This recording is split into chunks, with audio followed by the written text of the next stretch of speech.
everyone, welcome back to my channel. Today we're going to go deep into the top 5 ways you can overcome your fears when it comes to writing. Now, if you haven't started writing because your fears are keeping you stuck, then this video is right up your alley.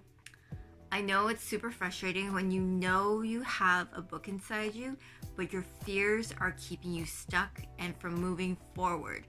So grab a pen and paper because we're going to go deep into these fears and show you how you can take action against them. First fear is the fear of failure or rejection. Ooh, this is a juicy fear. This is a juicy fear because almost everyone is afraid of failure. On a personal level, it's about not looking like a fool or an idiot in front of other people, right? So how do you counteract this fear? You have to go through it. I know, how sucky! Failure or rejection isn't something that we actually need to fear because every successful person in the world has had to experience failure on their way to success. No matter what they've done, they can tell you how many times they have failed before they hit the winning formula on their way to success. For example, I write short stories on the side and have submitted them to writing contests, magazines, and publishers. Out of the 30 places I've submitted to, only one of them has accepted my story. Does that make me a failure? No. It just took me 29 ways to find a formula that actually worked. So the only way to get past your fear is to go through it. Face your fear. And over time, I promise you this, you will not be afraid of it anymore. Of course, there's always the fear of starting too late. This one is a killer because when is it actually too late to start a writing project? And who told you it was too late to start writing your book? Tell me who they are so I can beat them up. If you're looking at all those 20 under 20s, 30 under 30s, 40 under 40s, etc., those are just people who made it their life's mission to be on those lists. That doesn't make it mandatory for the rest of society. Just because you started writing now doesn't mean you're actually late to the party. If anything, we need to start celebrating people who finish writing their book when they're older. I mean, age doesn't matter. Those achievements are just as worthy as doing it when you're younger. Instead of worrying about whether or not it's too late to start, just start. Because you'll never be as young as you are right now. So to face your fear of starting too late, just get started. Now, I know I suffer from this as well, and the fear is around bad writing. This fear can rattle in the back of any writer's mind. I don't know if there's a writer out there who thinks they're the quintessential novelist or writer of some sort, especially when you're just starting out. Why don't we actually define what bad writing is? I personally could think of a few books who have horrendous writing. You know what? It's because that book was their first, but after that, their writing improved.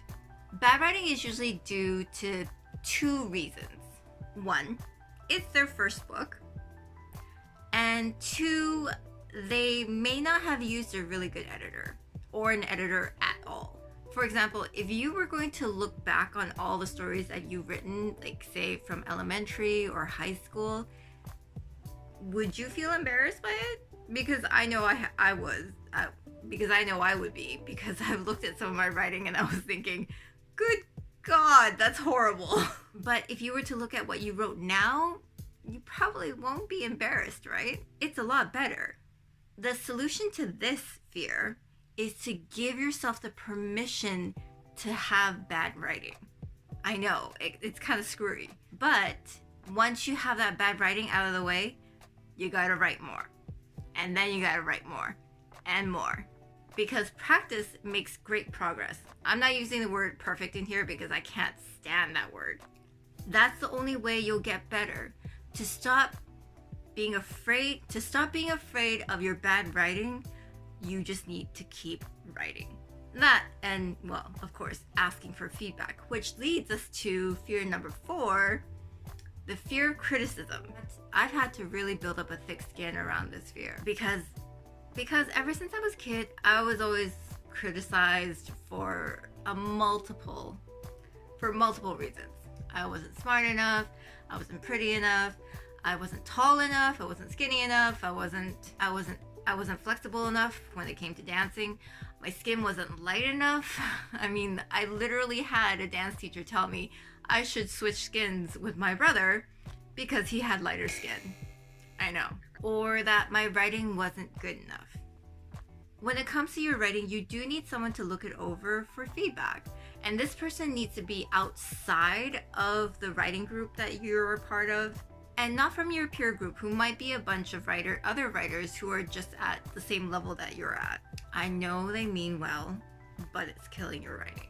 You need feedback from someone outside of that group so you can actually get impartial constructive criticism. Now, I specifically say constructive criticism because if you ask someone for feedback and they say your writing's just crappy, or your writing's okay, or your writing is fine. Ugh, God, the word fine. The only reason to ask for feedback is to actually improve your writing. Now, if that person had said your writing needs some tweaking, this is what you can do to help it. That's constructive. And you can build better writing on top of that. If you're always scared of being criticized for your writing, you're never going to get better, which would then play into your fear of bad writing. It's a real nasty cycle. And of course, we always come to this fear, the fear of succeeding. Ooh, I know. I know, you might look at this all kind of side-eyed, but it's a real thing. I know when I first heard about this fear, I was thinking, who in the hell would be scared of succeeding? I mean, that's what we're all trying to achieve. But if you dig deeper, you actually start to understand why people would have a fear of success. And I believe there's two parts to it. One is that there's a fear of change. Success generally comes with change, and change is so scary for a lot of us, no matter what stage of life you're in. But what we have to remember is that change is constant. Our bodies are ever changing, but we're not scared of that. Success may be changed, but we can be grateful for it. Embrace the success because it doesn't always happen.